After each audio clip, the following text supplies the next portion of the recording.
interested in a poster of a Rolo neck sweater. I mean, we're trying to talk to Christina here. You made a very good point, which is that if she turned off her webcam, we might be able to hear her better. Mm-hmm. Okay. And can you hear me better?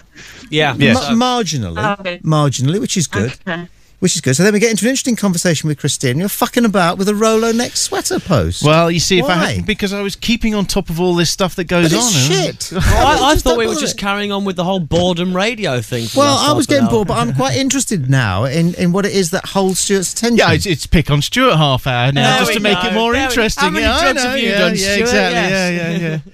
Yeah. No, I mean, Christina's on the radio. You should be listening to Christina. I was listening to Christina. No, you weren't. You were fucking around with a Rolo neck sweater poster.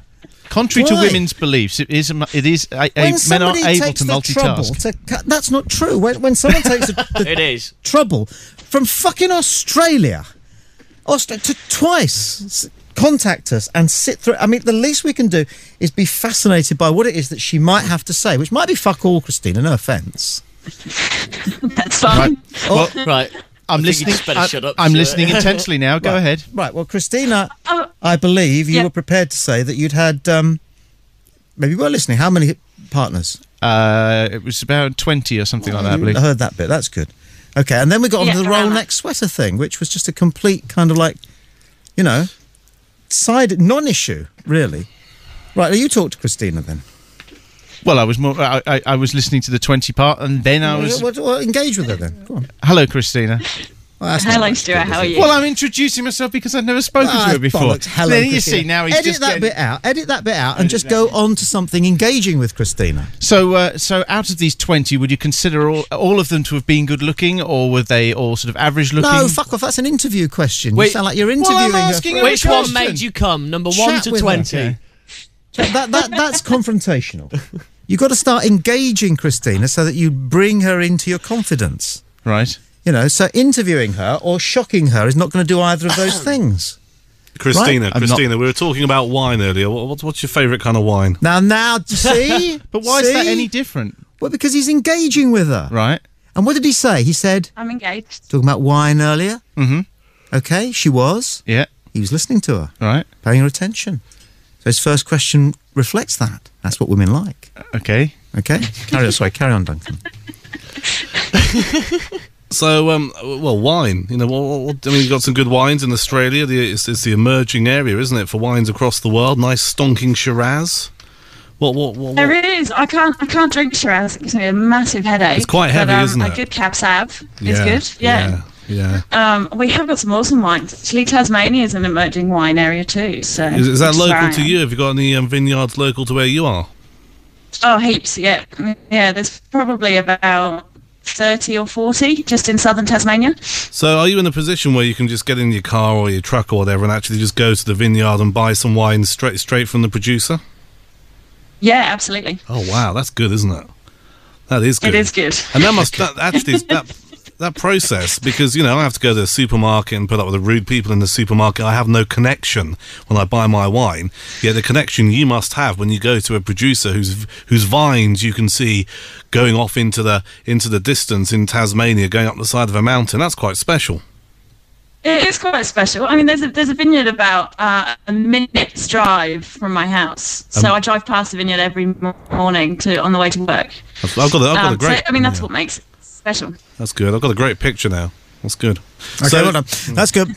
Matt, now your turn. You can have a try now, because you want to talk straight away about raw sex, don't you? No, I don't actually. Oh, go on, then you flirt with Christina. I'm happy not flirting. No, flirt with Christina, for God's sake.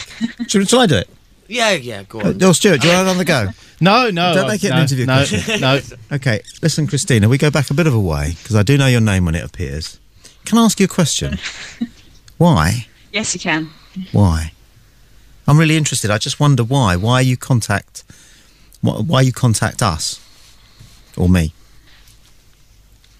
Because I sort of discovered you years ago on what radio show were you doing? I think it was Talk Radio. Yeah. In my late teens. And I think when I was listening to you on the radio, you were the only person that kind of made sense to me at that point in time. And And living away from England, I mean, I grew up in England and I was there till I was 20, and I've spent 7 years in Tasmania, which is basically the arse end of the world. And it's kind of good to listen to not only English people, but English people talking about interesting things. Okay. Okay, guys. It's just that easy. Make notes. That's it. Just ask them about themselves. But want to know the answer. Want to know the answer. Not just the first thing that pops into your head. Ask them something that you want to know the answer to. And actually, I was really pleased. That was a good answer. I wasn't sure, Christina. But thank you for that. I appreciate it. No. You know, what's really frustrating, Christina, is that if the world was slightly different, you and I could make love sometime, and I would like to do that, but I can't, and I hope that you would like to do that, but you can't either. No, isn't that a shame? Distance isn't. No, it's nothing to do with the distance. It's just that we couldn't, because then we'd be disloyal to somebody else, and that's a pain, isn't it? Yes.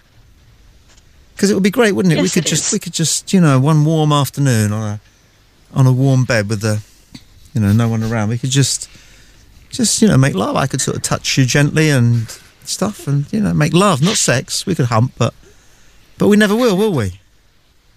No, we won't. Isn't life a fuck sometimes, or not?